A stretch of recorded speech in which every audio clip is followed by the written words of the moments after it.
Oke, ya, bismillahirrahmanirrahim. Assalamualaikum warahmatullahi wabarakatuh.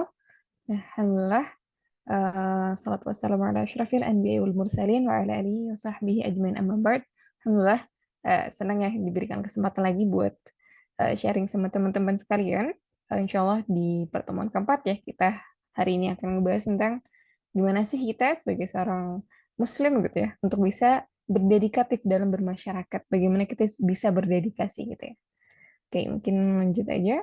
Pertama nih kita bahas dari dedikasi gitu ya. Dedikatif itu kan katanya dari dedikasi, dimana kalau misalnya dari KBBI, dedikasi itu artinya adalah pengorbanan tenaga, pikiran, dan waktu demi keberhasilan suatu usaha atau tujuan mulia. Jadi intinya dedikasi itu adalah gimana kita berdedikasi teman-teman. Kita sebagai muslim, juga sebagai mahasiswa gitu ya, kalau fasenya sekarang, kita berkorban tenaga kita, pikiran, dan waktu kita untuk masyarakat gitu. Karena kan kita sebagai Muslim juga ya diperintahkan oleh Allah untuk menjadi seorang yang bermanfaat gitu ya. Dan kalau disandingkan dengan peran yang kita pegang sekarang yaitu sebagai seorang mahasiswa, maka kita mendapatkan privilege lebih ya.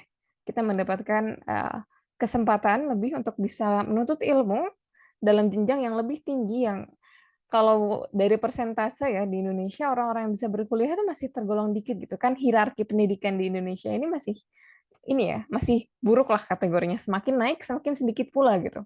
Dan itu cukup bertolak belakang gitu ya. Dan ini menjadikan kita sebagai seorang yang diberikan kesempatan untuk menimba ilmu lebih gitu ya. Maka kita perlu sadar bahwa kita perlu berdedikasi lebih, memberikan ikhtiar yang lebih gitu ya, atas pertanggungjawaban kita terhadap keleluasaan dan kesempatan yang Allah berikan kepada kita sebagai seorang mahasiswa. Makanya, kenapa sih kita perlu belajar gimana caranya berdedikasi kepada masyarakat sebagai seorang mahasiswa yang juga seorang muslim. Oke, sebelum itu, mungkin kita perlu tahu dulu sebenarnya kita sebagai mukmin gitu ya. Apa sih pentingnya untuk berdedikasi gitu? Kenapa kita harus berdedikasi dan terutama sebagai landasan kita gitu ya, sebagai seorang muslim? Pertama, seorang mukmin ya teman-teman, seorang mukmin, seorang muslim itu ada karakteristik atau ciri khas yang menempel. Apabila ia benar-benar memahami gitu ya, sebagai seorang mukmin itu seperti apa sih gitu. Nah, dikatakan gitu ya dalam Quran surat Hud ayat 88, potongan artinya ya ini, Nabi Syuaib berkata, aku hanya bermaksud mendatangkan perbaikan selama aku masih sanggup. Ini satu contoh aja gitu ya. Dimana kalau nabi yang lain pun juga memiliki karakteristik yang serupa gitu ya. Contohnya Rasulullah gitu, bahwa saya Rasulullah mengatakan aku diperintahkan untuk memperbaiki akhlak gitu ya. Intinya bahwasanya karakteristik dari seorang mukmin adalah mereka yang selalu ingin mendatangkan kebaikan gitu kepada sekitarnya. Karakteristik pribadi seorang mukmin. Bisa kita katakan bahwa salah satu goals utama kita gitu ya, tujuan utama kita sebagai seorang mukmin itu senantiasa perbaiki diri kita, kemudian kita perbaiki orang lain. Jadi kita tidak hanya berhenti pada diri kita. Kalau misalnya ada orang yang bilang kita tuh harus tuntas sama diri kita gitu. Sebenarnya bersamaan, sembari kita memperbaiki diri kita, kita pun peduli sama yang lain. Karena kalau misalnya kita nunggu diri kita udah tuntas dalam tanda kutip, maka nggak akan beres-beres karena PR kita itu akan terus bertambah gitu ya seiring berjalannya waktu, seiring bertambah pula tanggung jawab amanah kita. Karena kan semakin kita berumur, semakin kita meraup apa namanya berada pada wilayah hal yang berbeda. Sekarang masih di kampus, nanti kalau udah di lingkup kerja bertambah pula tanggung jawab kita gitu ya. Maka semakin bertambah pula hal-hal yang perlu kita perbaiki dari diri kita. Nah, kalau kita nunggu itu kan nggak akan beres-beres ya. Maka bersamaan gitu. Kita memperbaiki diri, kemudian kita memperbaiki orang lain gitu. Dan jangan lupa gitu ya, kita sebagai seorang mukmin itu bersaudara. Nggak hanya yang dari segi apa namanya darah gitu ya, tapi sebagai sesama satu iman itu ada yang namanya ukhuwah Islam gitu ya. Kita sebagai sesama mukmin kita berukhuwah gitu, dan sejatinya ukhuwah itu kan ada tingkatannya. Ukhuwah apa namanya hubungan kita antara sama mukmin itu ada tingkatannya. Dimana kalau yang paling ada 5 tingkatannya, yang pertama itu kan ta'aruf. Ta'aruf itu gimana kita saling mengenal gitu ya. Kita tahu nama satu sama lain, tahu orangnya yang mana gitu. Itu ta'aruf ya. Kenal, kita gimana berkenalan. Terus kemudian tahapan kedua itu udah tafahum, gimana kita saling memahami gitu ya. Oh, si ini tuh apa namanya sukanya ini, nggak sukanya itu gitu ya. Itu tafahum, mengenal gitu, memahami satu sama lain. Kemudian ta'awun, gimana kita menolong satu sama lain gitu. Kalau misalnya dari kesulitan, kita menolong. Ini tahapan ketiga udah berdedikasi untuk masyarakat dalam tanda kutip ya. Kita sudah memberikan kemanfaatan kepada orang lain gitu. Ta'awun, kita menolong sesama lain. Kemudian takaful, gimana kita saling apa namanya menanggung gitu, nggak hanya menolong tapi kita menanggung kalau ada teman-teman kita yang apa namanya tidak bisa melakukan sesuatu, kita bantu gitu ya, kita menanggung bahwasanya beban-beban mereka pun beban kita. Dan tingkatan tertinggi dalam sebuah ukhuwah itu ada namanya isar ya, al-isar, atau disebut juga mendahulukan yang lain. Ada kisah yang menarik gitu ya, perihal al-isar ini, di mana dulu ketika zaman sahabat gitu ya, terjadi perang, ada kisah yang menunjukkan bentuk isar ini gitu ya, bentuk ukhuwah isar, di mana ketika itu lagi perang dan ada sahabat yang di situ udah kelelahan gitu ya, dan dia mengambil cidukan air gitu, dia mengambil untuk dia minum, tapi kemudian sebelum dia minum, dia melihat sahabatnya dari jauh, ada yang dia juga udah kelelahan gitu ya, dan karena ukhuwah dia udah sampai isar gitu ya, dia mendahulukan yang lain, maka dia nggak jadi minum minuman yang minum air yang dia ciduk tadi itu, tapi dia berjalan ke sahabatnya, kemudian diberikan ke dia gitu ya, karena dia ngelihat sahabatnya kelelahan dan dia ingin mendahulukan temannya. Dan ini nggak terjadi berhenti di situ. Sebelum si sahabat yang diberikan air tadi minum, dia kemudian lihat lagi sahabatnya dari yang jauh, dari jauh gitu ya, sahabat yang lain. Dia apa namanya juga terlihat lelah dan karena sama-sama punya apa namanya tahapan ukhuwah yang isar gitu ya, yang mendahulukan yang lain, maka dia pun memberikan air yang tadi diberikan oleh sahabatnya ke orang yang lain gitu, ke sahabatnya yang lain. Begitu terus ya, muter-muter gitu. Nah, ini adalah kisah yang menarik yang juga menunjukkan gitu ya bahwasanya ukhuwah Islam itu yang paling tertinggi, yang luar biasa itu adalah isar, bagaimana kita mendahulukan saudara dan sahabat kita. Itu perihal bagaimana karakteristik seorang mukmin bahwasanya kita memiliki pribadi yang nafi'un li ghairihi. Ya, tadi belum bahas ya, nafi'un li ghairihi atau bermanfaat bagi yang lain gitu. Kemudian yang kedua, bahwasanya kemanfaatan itu adalah saudara kandung iman gitu ya. Kenapa sih disebutnya saudara kandung iman gitu ya? Dengan kita berdedikasi gitu ya, kita menyadari bahwa kita perlu berdedikasi ke umat, masyarakat, orang-orang terdekat kita, sadari juga bahwasanya dengan memberikan manfaat, sejatinya kita itu sudah dekat gitu ya, dengan iman kita semakin baik, karena kemanfaatan itu adalah saudara kandung dari iman. Dan sebagaimana yang tertulis gitu ya, bahwasanya seorang yang mendalami keimanannya gitu ya, yang keimanannya kuat, maka ia akan cenderung lebih mudah untuk ikhlas melakukan segala sesuatu kepada Rabb-nya, kepada Allah gitu ya. Dan dia melakukan segala sesuatu tuh, dia yakin bahwasanya Allah yang akan menilai gitu ya. Nggak peduli pandangan orang. Dan dia udah benar-benar, oh ya aku melakukan kebaikan ini karena Allah suka gitu. Dan juga dia mencintai akhiratnya lebih dari apapun. Makanya dia sikapnya zuhud. Ya zuhud itu adalah dia sederhana ya dalam kehidupannya, tidak berlebih-lebihan gitu ya, seadanya, sederhana, tidak terlalu menonjolkan harta pernak-pernik segala macam, dan dia juga mau mengorbankan waktu istirahatnya di dunia gitu ya, untuk apa?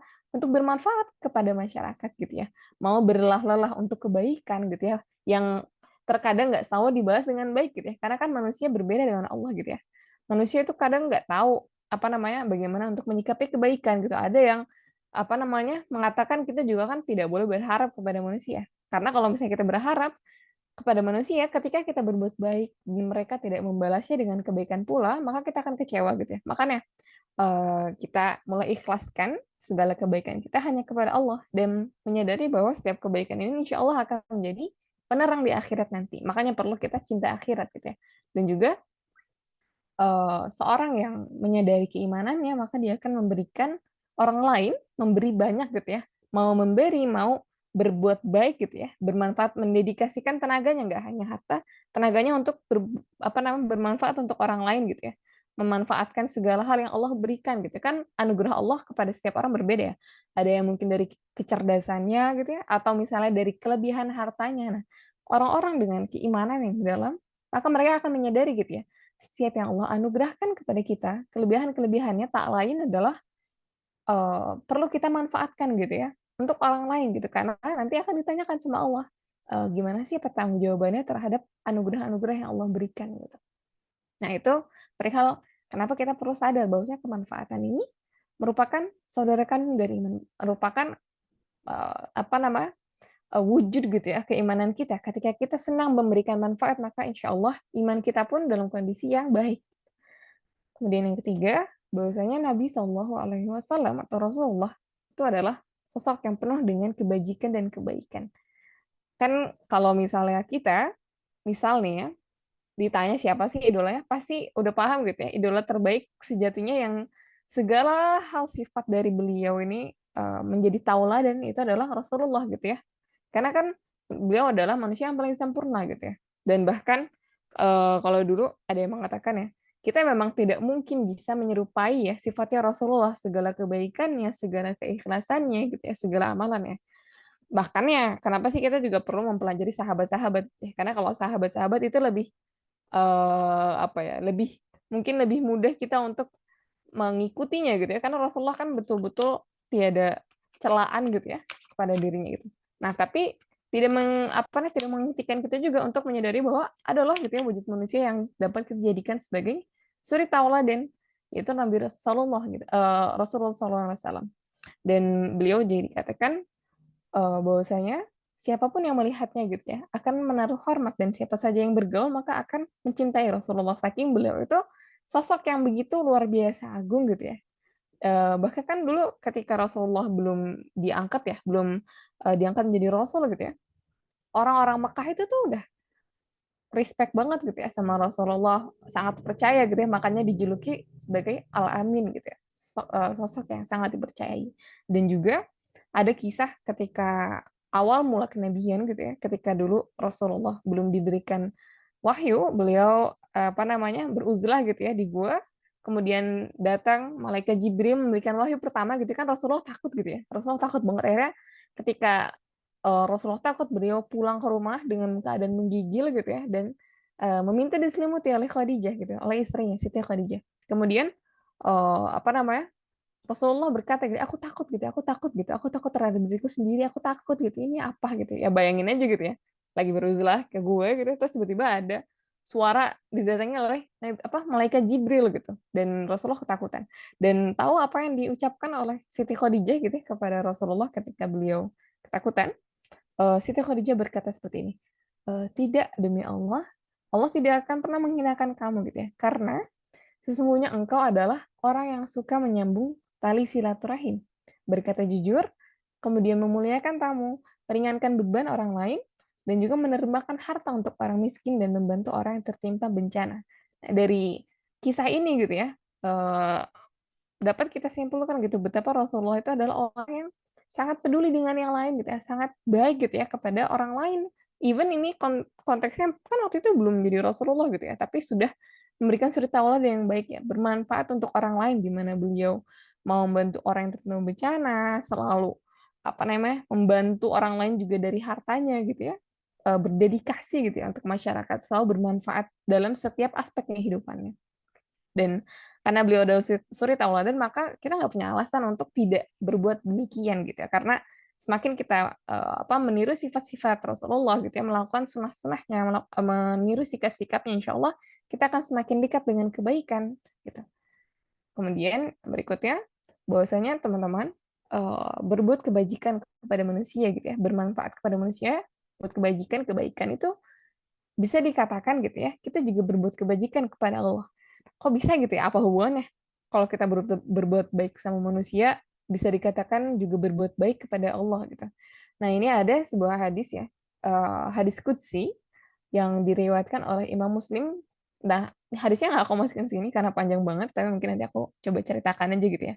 Hadis ini tentang menjenguk Allah dalam tanda kutip. Jadi dikisahkan dalam hadis ini gitu ya, di hari kiamat nanti Allah itu akan berkata, wahai anak Adam, aku sakit dan kau tidak menjengukku gitu. Dikatakan Allah berkata seperti itu. Kemudian orang itu berkata, wahai Tuhan, bagaimana aku menjengukmu sedangkan engkau Tuhan alam semesta? Kan bingung ya, masa masa Allah sakit terus minta jenguk kita. Nah, ini sebenarnya pemaknaannya berbeda ya teman-teman. Ada penafsirannya sendiri. Kemudian Allah menjawab gitu ya, Eh, apakah kau tidak tahu hambaku si Fulan sedang sakit tapi kau tidak mau menjenguknya? Andai saja kau menjenguknya, kau dapati aku di sisinya. Nah, dapat kita pahami gitu ya. Maksud Allah di sini menjengukku tuh bukan diri Allah yang sakit, ya maksudnya adalah bagaimana kita perlu sadari bahwa ketika kita peduli sama orang lain, ketika kita menjenguk saudara kita yang sedang sakit ya. Sejatinya Allah yang kan selalu ada di mana saja gitu ya.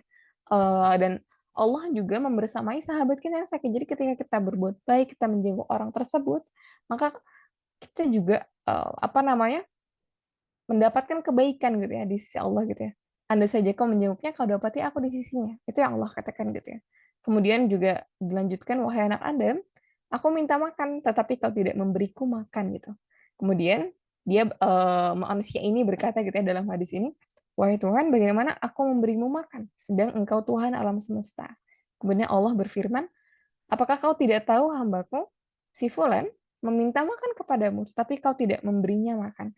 Ingatlah sekiranya kau memberinya makan, kau akan menemukan aku di sana. Ya, dan masih ada lanjutannya hadisnya, tapi kurang lebih seperti itu ya. Jadi sini bisa kita sadari ketika kita apa namanya berbuat baik kepada orang lain, percayalah Allah tuh ada di mana saja dan Allah melihat perbuatan baik kita gitu.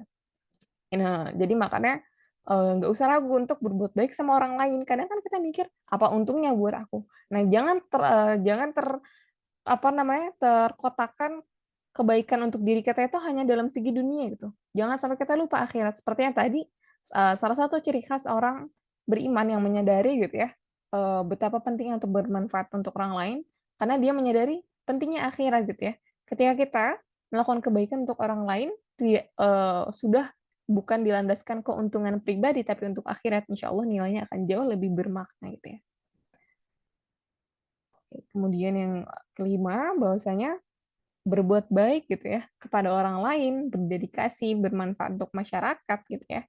Itu tadi kalau dalam bahasa kita dapat dikenali bahwa pribadi seorang mukmin itu adalah salah satunya nafi'un bi ghairihi atau kita bermanfaat untuk orang lain karena sejatinya bermanfaat untuk orang lain itu merupakan usaha ya, usaha yang tidak perlu modal ya. Kenapa sih disebut usaha gitu? Kan ada yang menyatakan gini ya, apa namanya?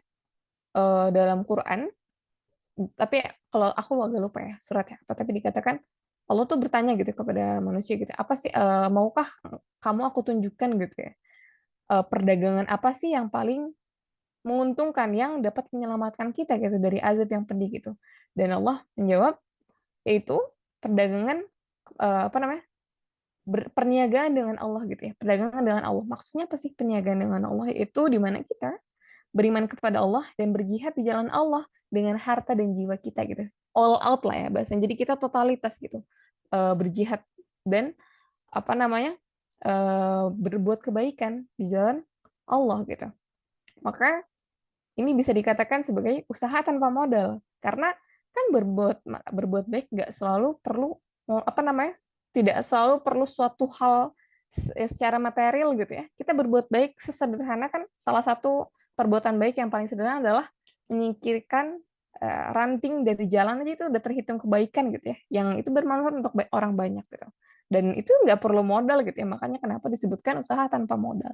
Dan bahkan gitu ya teman-teman dalam sebuah hadis Bukhari yang tertera ini ya di layar gitu ya. Ini hadis yang sangat indah banget, di mana coba aku bacakan ya. Barang siapa yang berniat melakukan kebaikan, lalu tidak mengerjakannya, maka Allah menulis itu di sisinya sebagai satu kebaikan gitu ya. Jadi kalau misalnya kita niat nih mau ngelakuin kebaikan, tapi kita nggak jadi ngelakuin itu, misalnya kayak, aduh, aku tuh pingin deh apa namanya ngasih si ini apa namanya dia kayaknya kemarin apa namanya kesulitan sama laporannya kayaknya aku pengen bantuin dia deh nah kita udah kepikiran mau ngebantuin si dia gitu ya misalnya tapi mungkin karena suatu hal kita nggak jadi tapi kita udah pernah dalam hati kita berniat untuk melakukan itu sejatinya itu tuh udah dihitung sebagai satu kebaikan yang sempurna gitu ya Masya Allah padahal kita belum ngelakuin tapi kita baru berniat dan kalau misalnya kita udah niat itu dan kita beneran ngerjain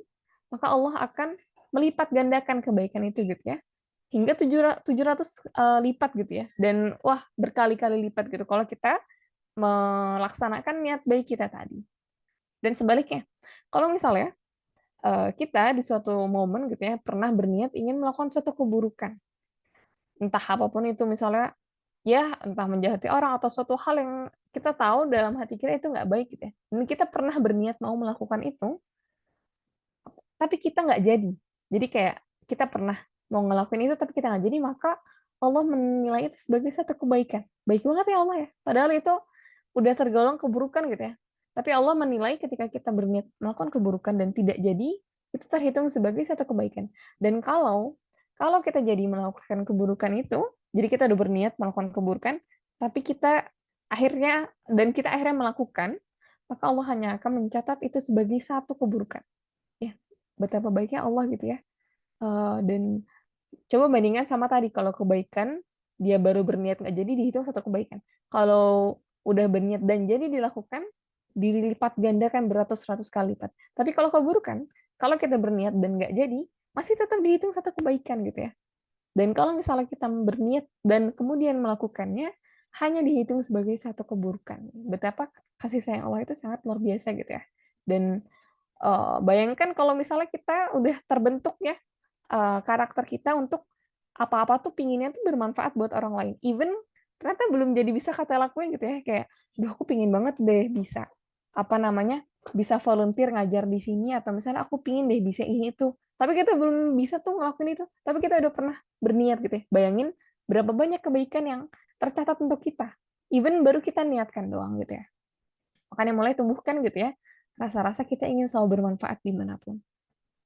Oke, kemudian yang keenam bahwasanya sejatinya manusia terbaik itu adalah mereka yang selalu bermanfaat bagi orang lain gitu ya. Karena kan ini juga dalam sebuah hadis ada yang pernah bertanya gitu ya kepada Rasulullah, wahai Rasulullah, sejatinya siapa sih manusia yang paling dicintai oleh Allah gitu ya. Kemudian Rasulullah menjawab, manusia yang paling dicintai oleh Allah adalah manusia yang paling bermanfaat terhadap yang lain gitu ya. Dan amal yang paling dicintai oleh Allah adalah memasukkan kebahagiaan kepada muslim yang lain atau melenyapkan kesusahannya gitu. Jadi ini lebih didetailkan ya bermanfaatnya itu gimana gitu ya. Sesederhana kita memberikan apa namanya?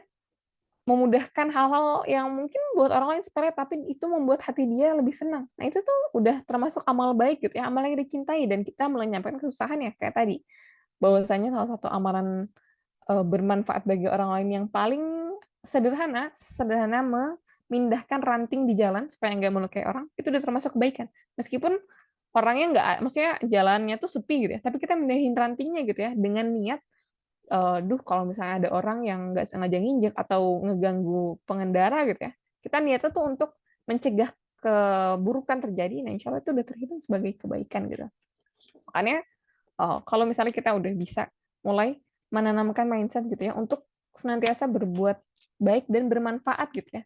Sikap-sikap kita itu bermanfaat untuk orang lain, insya Allah kita sudah bisa dikategorikan ya sebagai manusia yang dicintai oleh Allah, dan kita nggak akan pernah tahu gitu ya apa namanya kebaikan mana yang akan menjadi alasan kita diterima dan dibukakan pintu surganya yang begitu luas gitu. Makanya dan jangan pernah perhitungan gitu ya terhadap kebaikan-kebaikan kita. Ada satu konsep perihal berbuat baik yang perlu kita cukup tanamkan juga dalam diri, yaitu ketika kita selesai berbuat baik kepada orang lain, maka lupakan gitu ya, supaya kita nggak jadi manusia yang mengungkit-ungkit kebaikan itu. Dan kemudian ini ada beberapa perilaku orang-orang yang dia pribadinya tuh udah nafi'an lil ghairi, pribadinya tuh udah kuat nih sisi kebermanfaatan terhadap orang lainnya. Yaitu mereka-mereka yang udah kuat sisi bermanfaat orang lainnya itu, yang pertama mereka akan menjadi seorang yang sabar di setiap tempat gitu ya. Kalau ada apa-apa dia nggak langsung emosional, dia dia menyadari kondisi dulu, dia sabar dulu, dia memohon kepada Allah, ya Allah tolong kendalikan hatiku, kendalikan tanganku, kendalikan diriku, kendalikan lisanku, supaya apa? Supaya tidak menyakiti yang lain gitu ya. Supaya barangkali kondisi buruk yang sedang ia hadapi saat ini itu tidak bertambah buruk dengan sikapnya dia, makanya dia bersabar gitu ya. Dan kemudian yang kedua, ciri pribadi nafi' inda ghairihi adalah mereka yang mencintai kebaikan dan juga pelaku kebaikannya. Jadi dia nggak hanya apa namanya cinta ini maksudnya dia suka gitu ya, dan dia apa namanya mendoakan juga gitu ya, mencintai mendoakan. Kalau misalnya dia melihat ada orang yang melakukan kebaikan, dia mengikuti kebaikan itu dan juga dia mendoakan orangnya, mencintai kebaikan, memudahkan juga kebaikan itu. Kalau misalnya dia melihat ada entah itu dakwah-dakwah di jalan atau hal-hal yang itu tuh baik, dan dia mendukung gitu ya, dia tidak hanya diam tapi dia ikut mendukung, menyebarkan kebaikan-kebaikan itu. Kemudian seluruh usianya berkah gitu ya. Maksudnya apa sih seluruh usianya berkah? Yaitu waktunya dia itu penuh dengan manfaat gitu.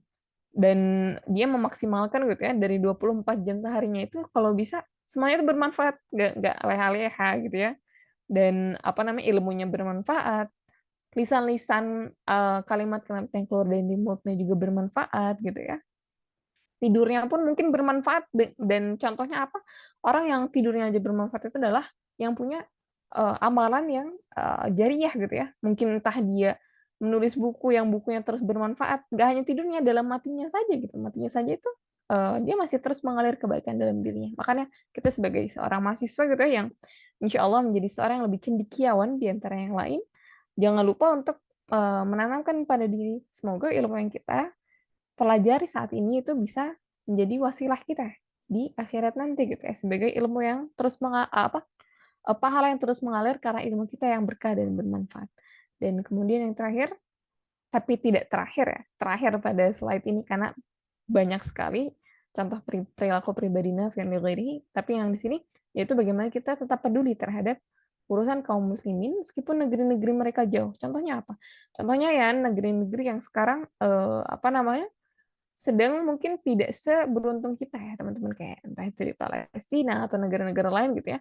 Kita peduli, even mungkin kita belum tadi kan salah satu ciri bagaimana sih apa namanya bermanfaat untuk orang lain itu nggak perlu modal gitu ya. Kalau kita mengukur diri ternyata kita apa namanya belum memiliki dari segi harta yang banyak, setidaknya kita masukkan mereka dalam doa-doa kita gitu ya. Dan kalau ternyata kita termasuk orang-orang yang Allah berikan anugerah lebih dari segi harta, maka kita tidak segan untuk peduli, entah kita berinfak gitu ya, bersedekah, atau ya kita melakukan campaign atau menyadarkan orang lain gitu ya untuk peduli dan mendoakan mereka. Itu beberapa ya perilaku pribadi nafi yang ini, sebagaimana kita seorang muslim juga mahasiswa yang diberikan kelebihan dari segi tempat menimba ilmu, juga pemahaman, dan semoga keimanan, maka jangan pernah lupa gitu ya untuk mulai tanamkan kita perlu bermanfaat kepada orang lain gitu, dimanapun dan dalam bentuk apapun. Itu mungkin ya sedikit sharing dari aku perihal bagaimana kita bisa berdedikasi untuk masyarakat. Kayak aku kembalikan ke teman-teman panitia.